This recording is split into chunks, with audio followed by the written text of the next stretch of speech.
एक WWE fan होने पर सबसे ज्यादा गुस्सा तब आता है जब आपकी भावनाओं के साथ खेला जाता है।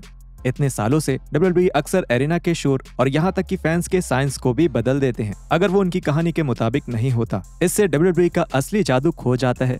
लेकिन WWE को बेहतर पता है और वो समझते हैं फैंस असल में क्या देखना चाहते हैं।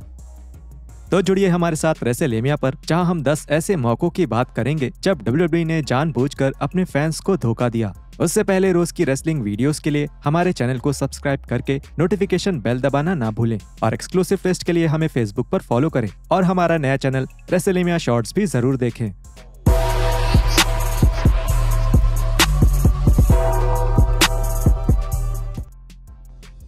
Number 10, the 1992 royal rumble. 1992 का रॉयल रंबल हल्क होगन के करियर के लिए एक अच्छी रात नहीं थी। होगन ने रंबल मैच में हिस्सा लिया था, लेकिन हैरानी की बात यह थी कि ऑडियंस उनके खिलाफ शोर मचा रही थी। लोगों के इस नेगेटिव रिएक्शन पर कमेंट्री के दौरान कोई बात नहीं करी गई और WWE ने इस शो में फैंस की आवाज को बदलकर ऐसा दिखाने की कोशिश करी कि उस रात फैंस कंपनी के सबसे बड़े बेबी फेस के खिलाफ नहीं थे। उस मैच को लाइव देखने वाले फैंस ने बताया कि जब सिड जस्टिस ने होगन को मैच से बाहर कर दिया था तब सब ने उनको चीयर किया था, लेकिन WWE ने लोगों के इस शोर को बदलने का फैसला किया। रेसलिंग इंक के साथ एक इंटरव्यू के दौरान खुद सिड ने बताया कि होगन लॉकर रूम में चिल्लाते हुए आए थे क्योंकि वो अपने फैंस के इस रिएक्शन की वजह से बहुत परेशान हो गए थे।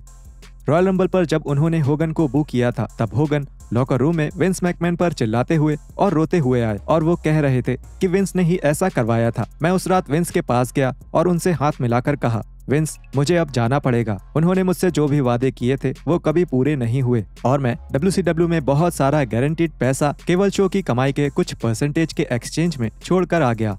Number 9, the Sasha Banks sign.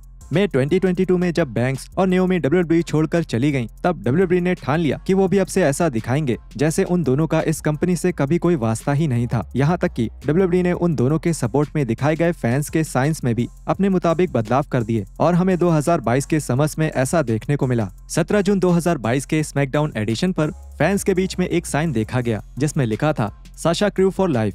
हालांकि इस साइन से किसी को कोई नुकसान नहीं हो रहा था, लेकिन WWE ने अपने सभी प्लेटफॉर्म पर इस शो की फोटोज से इस साइन को हटा दिया। WWE अपने फैंस को बेवकूफ बनाने की कोशिश कर रहा था और ऐसा दिखाने की कोशिश कर रहा था कि बैंक्स और नेओमी के चले जाने से किसी को कोई फर्क नहीं पड़ता, लेकिन सच इससे बिल्कुल अलग ही था। Number 8, AJ styles day. WWE में रूसेव डे चैंप के फेमस हो जाने के बाद उन्होंने रूसेव को कोई खास पुश देकर उन्हें आगे बढ़ाने की कोई कोशिश नहीं करी। अपने दम पर आगे बढ़ने वाले रेसलर्स को पुश देने के मामले में WWE हमेशा से काफी जिद्दी बन जाता है और अगर वो कोई ऐसा रेसलर भी हो जिनका WWE साथ देना भी चाहता है, तब भी ऐसा होने पर वो उन्हें रोकने के लिए जी जान लगा देते हैं। जब 2018 में पेज को स्मैकडाउन का नया GM बनाया गया, तब उन्होंने एक प्रोमो दिया जिसमें उन्होंने बताया कि शो पर डैनियल ब्रायन किसी का सामना करने वाले हैं। ब्रायन के ओपोनेंट का नाम बताने से पहले पेज थोड़ी देर के लिए छुप गई, जिसकी वजह से फैंस ने पूरे एरिना में रूसेव और रूसेव डे के नाम का शोर मचाना शुरू कर दिया। लेकिन अजीब बात ये हुई कि पेज ने घोषणा करी कि ब्रायन का सामना AJ स्टाइल्स से होने वाला है। WWE के YouTube चैनल पर इस सेगमेंट को अपलोड करते समय इस वीडियो में WWE ने रूसेव के नाम के शोर की जगह AJ स्टाइल्स के नाम का नकली शोर डाल दिया। ये बात बिल्कुल साफ साफ समझ आ रही थी और ये फैंस की एक बड़ी बेइज्जती थी। Number 7, survivor series 2014। WWE का धोखा केवल फैंस के शोर और उनके साइंस में बदलाव करने तक ही सीमित नहीं रहता, क्योंकि कभी कभी वो कुछ बड़े मैचेस और नियमों का एडवर्टाइजमेंट कर दिया करते थे और वक्त आने पर वो मैचेस करवाते नहीं थे। हालांकि WWE इस नियम का इस्तेमाल जरूर करता है कि कार्ड पर मौजूद मैचेस बदले जा सकते हैं, लेकिन फिर भी ये इस बात की कोई जायज वजह नहीं हो सकती कि WWE पैसे देकर आने वाले अपने फैंस को उनकी पसंद के कुछ बड़े मैचेस दिखाने में नाकाम रहता है। उदाहरण के तौर पर 2014 में WWE ने सर्वाइवर सीरीज में एक team Cena versus team authority के एक मैच को एडवर्टाइज किया था। अगर इसमें टीम सीना की जीत होती तो टीम अथॉरिटी की सारी ताकतें छीन ली जाती और उन्हें WWE टेलीविजन से हटा दिया जाता। अब यहाँ गौर करने वाली बात यह है कि इस दौरान WWE को लेकर और खास करके अथॉरिटी के एंगल को लेकर फैंस ज्यादा खुश नहीं थे और वो अथॉरिटी की टीम को सच में WWE टीवी से बाहर होते हुए देखना चाहते थे। इसकी वजह से वो फैंस जो WWE में दिलचस्पी खो चुके थे और कुछ महीनों पहले ही WWE देखना बंद कर चुके थे, वो आखिरकार वापस आ गए। लेकिन इस शो के केवल एक ही महीने बाद दी अथॉरिटी फिर से टेलीविजन पर वापस आ गए, जिसकी वजह से ये पूरा एंगल सिर्फ समय की बर्बादी लगने लगा। WWE ने जानबूझकर लोगों को ये दिखाने की कोशिश करी कि उनके प्रोडक्ट में बहुत बड़ा बदलाव होने वाला है, लेकिन ये बस उनकी सेल्स की एक खराब चाल थी। Number 6, the LA night fiasco. जब से एलए नाइट अपने पुराने एलए नाइट वाले किरदार में वापस आए हैं, तब से वो फैंस को काफी पसंद आ रहे हैं, लेकिन डब्ल्यूडब्ल्यूई उन्हें हमेशा ही एक बेबी फेस में बदलने से हिचकिचाता रहा है। हालांकि उन्हें स्मैकडाउन पर हर हफ्ते फैंस से बहुत प्यार मिलता है, लेकिन डब्ल्यूडब्ल्यूई उन्हें कंपनी के एक टॉप हील के तौर पर ही रखना चाहता है। मई 2030 में स्मैकडाउन को टेप किया गया था, क्योंकि डब्ल्यूडब्ल्यूई उस दौरान सऊदी अरेबिया में एक शो कर रहा था, और जब एलए नाइट रिक बुक्स के खिलाफ अपने मैच के लिए बाहर आए, तब डब्ल्यूडब्ल्यूई ने फैंस के शोर को पूरी तरह से एडिट कर दिया, और यहाँ तक कि उन्होंने वीडियो में नाइट के खिलाफ कुछ नकली बू की आवाज भी डाल दी। डब्ल्यूडब्ल्यूई ने ऐसा करते हुए कुछ छुपाने की कोशिश भी नहीं करी, और वो आवाजें पूरी तरह नकली लग रही थी। सोशल मीडिया पर फैंस ने डब्ल्यूडब्ल्यूई के इस धोखे के लिए उनकी बहुत आलोचना करी, और ये बात बिल्कुल बकवास लगती है कि डब्ल्यूडब्ल्यूई को लगा कि कोई भी उनकी ऐसी हरकतों पर ध्यान नहीं देगा। Number 5, ignoring stings past. WWE अक्सर ही पुरानी कहानियों को बदलती रहती है। वो स्क्रीन पर दिखाई जाने वाली हर कहानी को अपने हिसाब से रखते हैं, और जब स्टिंग ने 2005 में डब्ल्यूडब्ल्यूई के साथ कॉन्ट्रैक्ट साइन किया, तब डब्ल्यूडब्ल्यूई ने फैसला किया कि वो ऐसा दिखाएंगे कि उन्होंने डब्ल्यूडब्ल्यूई की दुश्मन कंपनी टीएनए में बहुत सालों तक काम ही नहीं किया है। वो डब्ल्यूसीडब्ल्यू में स्टिंग के काम के बारे में बात करते थे, लेकिन टीएनए का नाम लेने की भी सख्त मनाही थी। ये डब्ल्यूडब्ल्यूई की तरफ से एक गलत फैसला था, क्योंकि रेसलिंग के किसी आम फैन को भी पता था कि उन्होंने टीएनए में भी काम किया है, और डब्ल्यूडब्ल्यूई लोगों को ऐसा कहकर धोखा देना चाहता था कि डब्ल्यूसीडब्ल्यू के बाद स्टिंग अचानक ही कहीं गायब हो गए थे।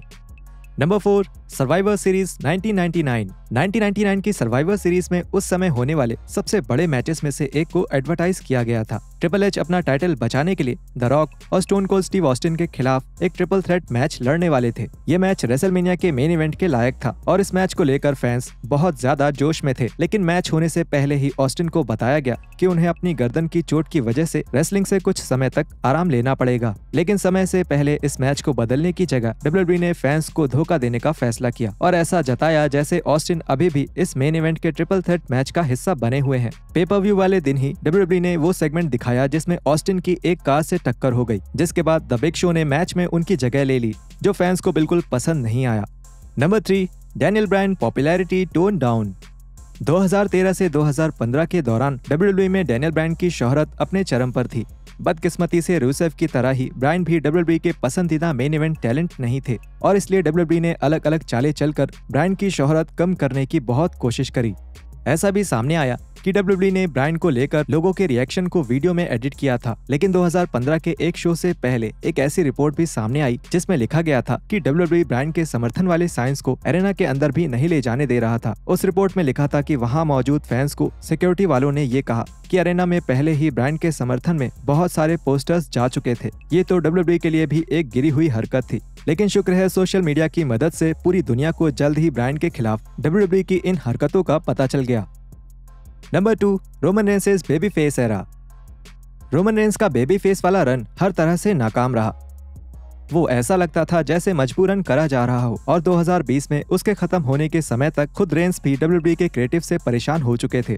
रेंस के बेबी फेस रन के दौरान एक दिक्कत ये थी कि डब्ल्यूडब्ल्यूई सीधे सीधे रेंस के खिलाफ किसी भी नेगेटिव रिएक्शन को इग्नोर कर देती थी। दुनिया भर के फैंस ने रेंस को एक बेबी फेस के तौर पर नापसंद किया था, लेकिन डब्ल्यूडब्ल्यूई ने एक बार फिर ऑडियंस के शोर के साथ छेड़खानी करके धोखा देने की कोशिश करी, और वो भी बड़ी चालाकी से। और इसका एक और किस्सा 2017 में रॉ पर देखने को मिला। रेंस और दी अंडरटेकर का रॉ पर एक स्टेयर डाउन हुआ था, और लाइव ब्रॉडकास्ट के दौरान रेंस के खिलाफ एरेना में जोर जोर से रोमन सक्स का शोर मच रहा था। जब इस सेगमेंट को डब्ल्यूडब्ल्यूई के यूट्यूब चैनल पर डालने का समय आया, तब उन्होंने उन सारे नेगेटिव शोर को एडिट कर दिया, और ऐसा दिखाया जैसे रेंस को शो पर देखकर फैंस बहुत ज्यादा खुश थे, जबकि ऐसा कुछ भी नहीं था। Number 1, Roman Reigns heel era. 2020 में आखिरकार डब्ल्यूडब्ल्यूई ने एक बड़ा लेकिन एक अच्छा फैसला किया और रोमन रेंस को एक हील बना दिया। ये एक ऐसा फैसला था जिससे रेंस को एक किरदार के तौर पर और डब्ल्यूडब्ल्यूई को एक बिजनेस के तौर पर बहुत फायदा हुआ, और इस किरदार में रेंस पहले दिन से ही शानदार लग रहे थे। क्योंकि रोमन रेंस का काम इतना ज्यादा बेहतरीन था, इसलिए फैंस उनको बहुत पसंद करते थे और उनको बहुत चीयर करते थे। लेकिन डब्ल्यूडब्ल्यूई उन्हें अपना टॉप हील बनाना चाहता था, और इसलिए उन्होंने फिर से क्राउड ऑडियो के शोर के साथ छेड़खानी करनी शुरू कर दी। ऐसा 2021 में तब हुआ था जब रेंस ने मैडिसन स्क्वायर गार्डन में स्मैकडाउन पर एक प्रोमो दिया था। रेंस को इस दौरान उनके पूरे करियर का सबसे बेहतरीन रिस्पॉन्स मिला था, लेकिन डब्ल्यूडब्ल्यूई को ऐसा नहीं चाहिए था, और इसलिए उन्होंने यूट्यूब चैनल पर ये प्रोमो डालते वक्त वीडियो में रेंस के खिलाफ बहुत सारा बू का शोर डाल दिया। लेकिन रेंस के लिए चीयर करने वाला शोर इतना ज्यादा था कि WWE की नकली आवाजों के बीच में भी कहीं कहीं वो शोर सुनाई दे सकता है। लेकिन जो भी हो, WWE ने एक बार फिर से एरिना में मौजूद फैंस के शोर को अपने एजेंडा के मुताबिक बदलने की नाकाम कोशिश करी थी। और यहाँ खत्म होते हैं हमारे 10 ऐसे मौके जब WWE ने जानबूझकर फैंस को धोखा देने की कोशिश करी। वीडियो के बारे में नीचे कमेंट करके हमें जरूर बताएं। WWE में कुछ ऐसी जोड़ियां भी रही हैं जो बस थोड़े समय के लिए ही साथ आईं। उन जोड़ियों के बारे में जानने के लिए स्क्रीन पर दिख रही वीडियो पर क्लिक करें और हम मिलते हैं आपसे अगली वीडियो में ऐसे ही कुछ और रेसलिंग कंटेंट के साथ।